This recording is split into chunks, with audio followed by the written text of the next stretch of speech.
Yeah. And my last sip.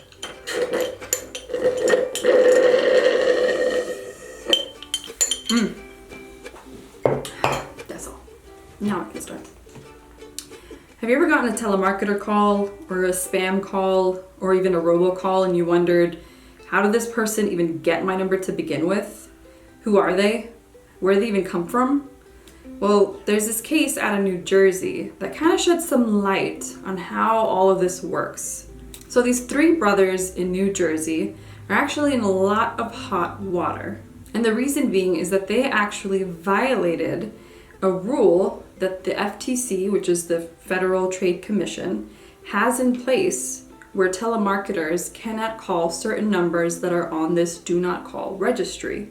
Basically, it's the FTC suing these three brothers who called about 45 million Americans across the country, and 31 of those were numbers that were on this do not call registry. So the way they did it was this telemarketing company working on behalf of the brothers' company would call up a person, be it me or you, any consumer, and say, we are an environmental company just giving you some free information about our septic tank products. But what people on the line, or at least the people that stuck around, allege is that they got a sales pitch.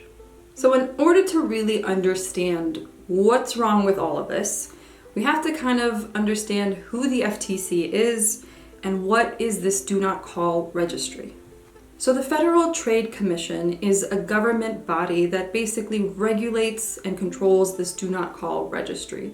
That registry is essentially a list of phone numbers of people like you and me, we can easily get on it, it's free, who say we want a little more control over how many telemarketers call us. So why did the FTC create this do not call registry?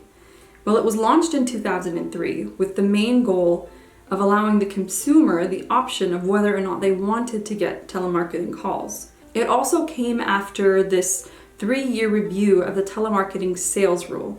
Essentially what that was basically a set of rules that telemarketers had to follow. And one of those rules was that they were not allowed to give you a sales pitch.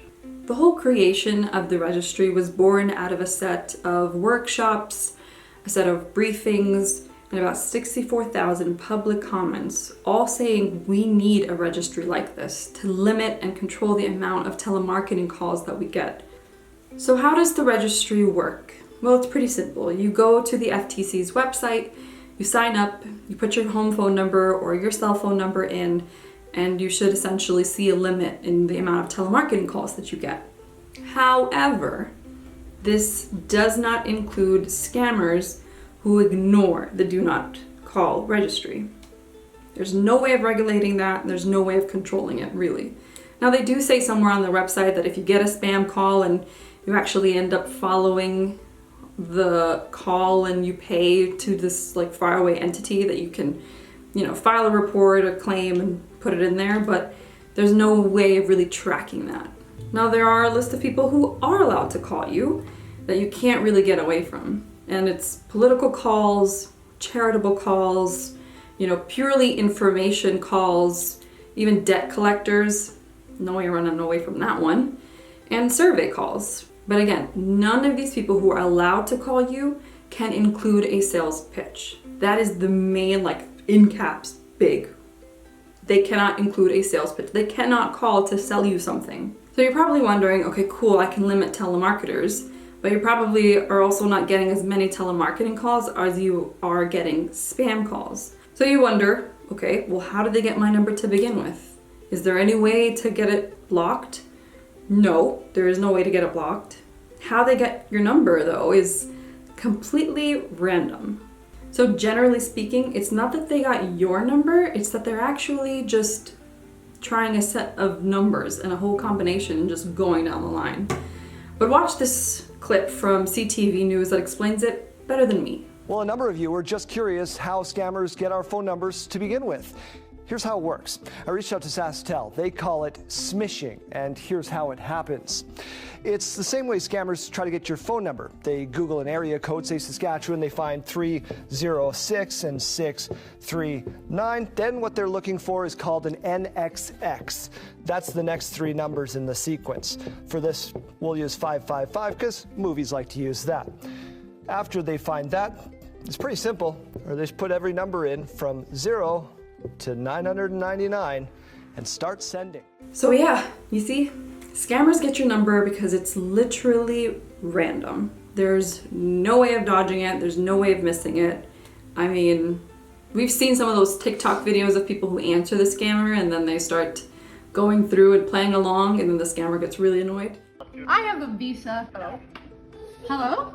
Yes, ma'am. On the back of this card, you will find a customer service toll-free number, the 1-800 number. Verify me that. On my American Express or on my visa? Nothing. Ending with 02024. I'm talking about that card. Yeah, I can just call them. That's fine. Like, what is your primary concern?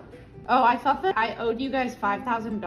I'm not saying anything, ma'am. I'm just asking you, what is the customer service toll-free number on the back of this American Express card? I'll call it. What is primary concern, ma'am? Which part of the conversation you didn't understand? I'll just call it. Okay, let me explain you once again who we are and what for you. You could do that if you've got the time and you just want to annoy them, but that's pretty much it. There's no way around it, unfortunately. But at least there's a silver lining. You can limit the amount of telemarketing calls you get. And to those three brothers, everyone else should probably take note, especially if you're a telemarketing company. If we're on the do not call list, do not call us.